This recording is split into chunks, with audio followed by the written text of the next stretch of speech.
नाज़रीन, आज मुझे आपसे बात करनी है रियासत मदीना के कॉन्सेप्ट के ऊपर, जिसे इमरान खान और पाकिस्तान तहरीक-ए-इंसाफ की जो गवर्नमेंट है वो एक्सप्लॉइट कर रही है अपनी नाकामियों पर से पर्दा डालने के लिए। मैं जिस जगह पर लाहौर के इलाके इकबाल टाउन में रहता हूँ, यहाँ से तकरीबन 200 मीटर के फासले पर वो बेंज की फैक्ट्री है मुल्तान रोड के ऊपर, जिसे आज तहरीके लब्बैक पाकिस्तान के कारकुनों की जानिब से हंगामा आराई का निशाना बनाया गया। वहां पर धमाके भी हुए, लेकिन उस सारी मुल्तान रोड के ऊपर जितनी भी एजिटेशन थी, जिसे कंटेनर लगाकर ब्लॉक किया गया था, उस एजिटेशन को मेन स्ट्रीम मीडिया के ऊपर कवरेज नहीं दी गई।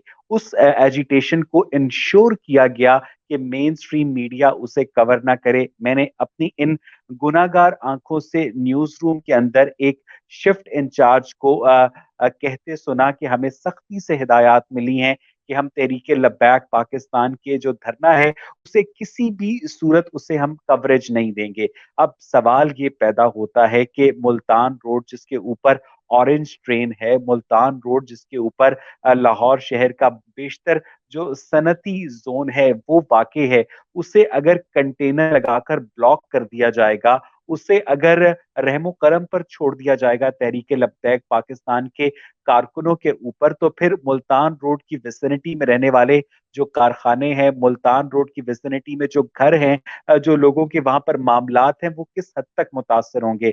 मैंने आज खुद इन आंखों से देखा है कि मोड़ समनाबाद के पास बाकायदा 2 कंटेनर्स लगाकर सड़क को ब्लॉक किया गया।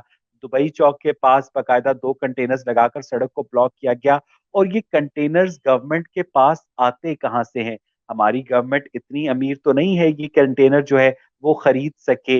ये कंटेनर जोर जबरदस्ती बदमाशी के जरिए जो इंतजामिया है, जो जिले इंतजामिया है, प्राइवेट कंटेनर मालिकान को जो मजबूर करती है, उनसे कंटेनर पकड़ती है और वो कंटेनर ड्राइवर समेत वहां पर लाकर खड़े कर दिए जाते हैं।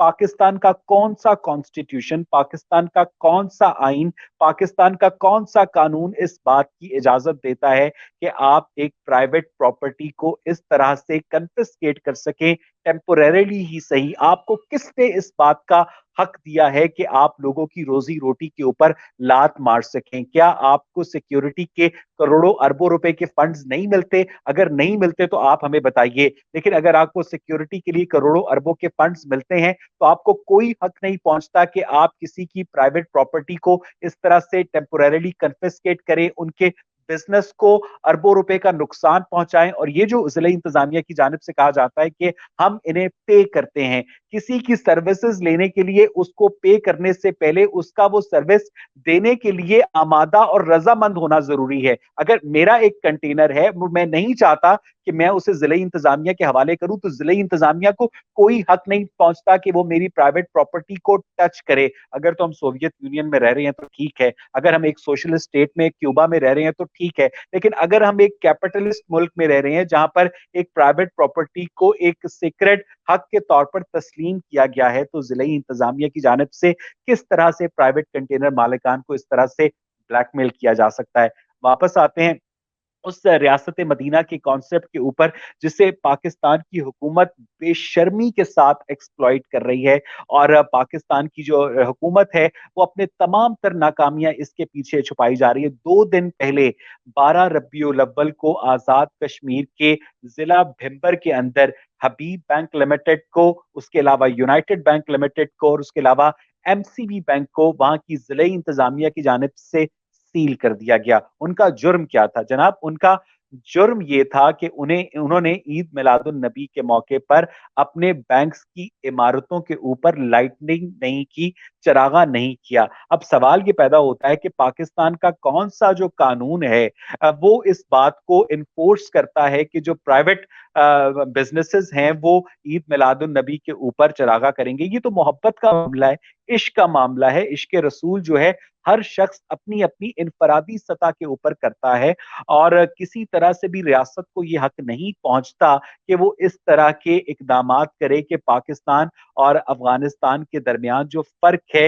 वो मिटता चला जाए। कल को ये रियासत इस तरह से ये भी हुक्म दे सकती है कि जिसने फला वक्त की नमाज नहीं पढ़ी उसे सरेआम कौड़े मारे जाएं, जिसने रोजा नहीं रखा उसे कौड़े मारे जाएं, क्योंकि जो इबादत है, जो मजहब है, वो हर शख्स का जाती मामला है। और पाकिस्तान के अंदर सिर्फ मुसलमान नहीं रहते हैं, पाकिस्तान के अंदर हिंदू भी रहते हैं, पाकिस्तान के अंदर क्रिश्चियंस भी रहते हैं, पाकिस्तान के अंदर पारसी भी रहते हैं, पाकिस्तान के अंदर वो लोग भी रहते हैं जो किसी रिलीजियस फैक्शन के साथ अपने आप को आइडेंटिफाई नहीं करते हैं। पाकिस्तान कोई एक यूनिलिथिक एंटिटी नहीं है, पाकिस्तान एक मल्टी एथनिक सोसाइटी है। और हुकूमत अपनी इन पॉलिसीज की वजह से इस मल्टी एथनिक सोसाइटी को, इसकी डाइवर्सिटी को खत्म करती जा रही है, जो अपने अंदर एक निहायत तशवीशनाक बात है।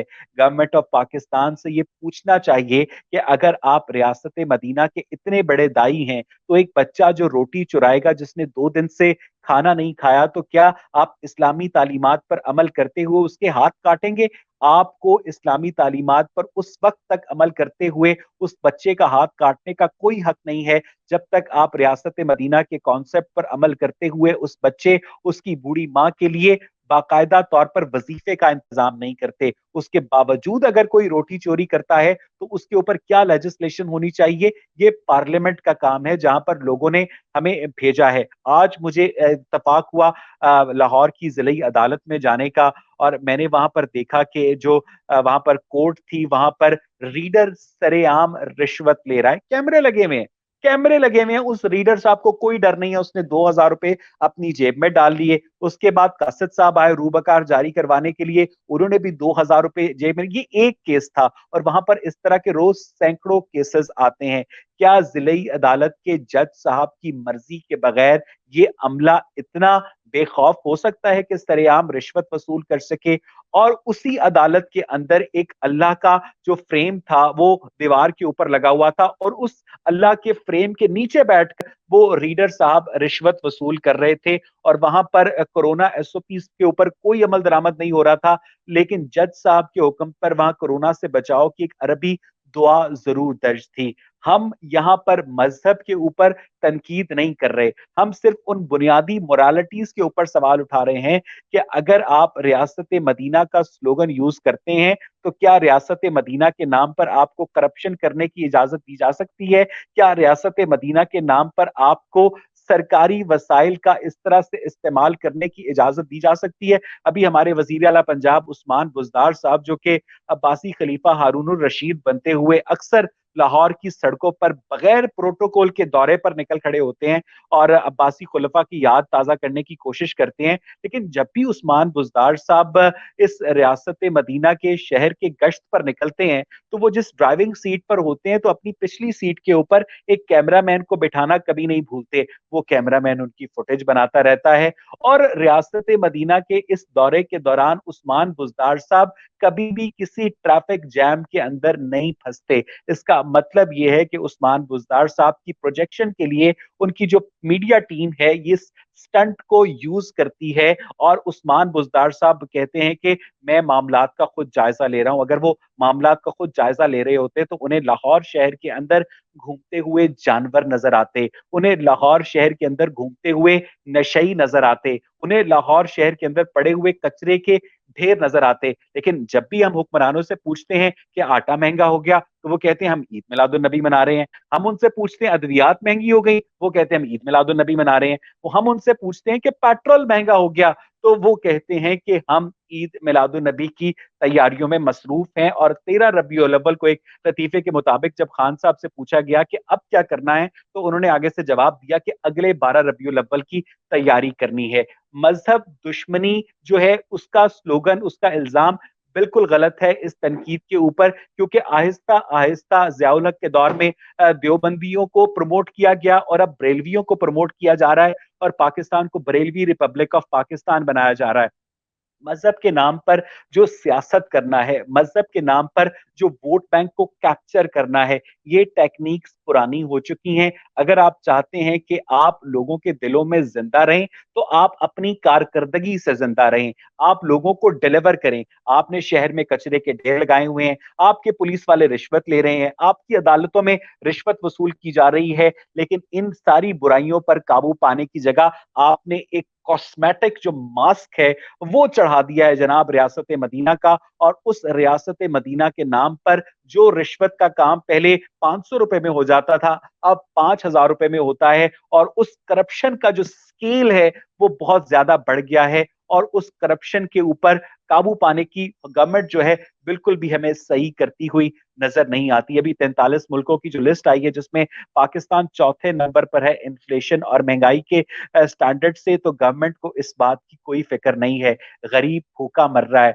जो लंगर खाने इन्होंने कायम किए थे उन लंगर खानों पे ताले पड़े हुए हैं। जो मुसाफिर खाने इन्होंने कायम किए थे उन मुसाफिर खानों पर बाकायदा ताले पड़े हुए हैं। जो कट्टे मुर्गियां इन लोगों ने तकसीम की थी वो कट्टे मुर्गियां तकसीम होना अब बंद हो चुकी हैं। जिन टॉयलेट्स के अंदर इमरान खान साहब ने व्हाट्सएप नंबर देना था कि इसकी गंदगी की शिकायत मुझे करें, वो व्हाट्सएप नंबर आपको कहीं नजर नहीं आता। कारकर्दगी 0/0 है।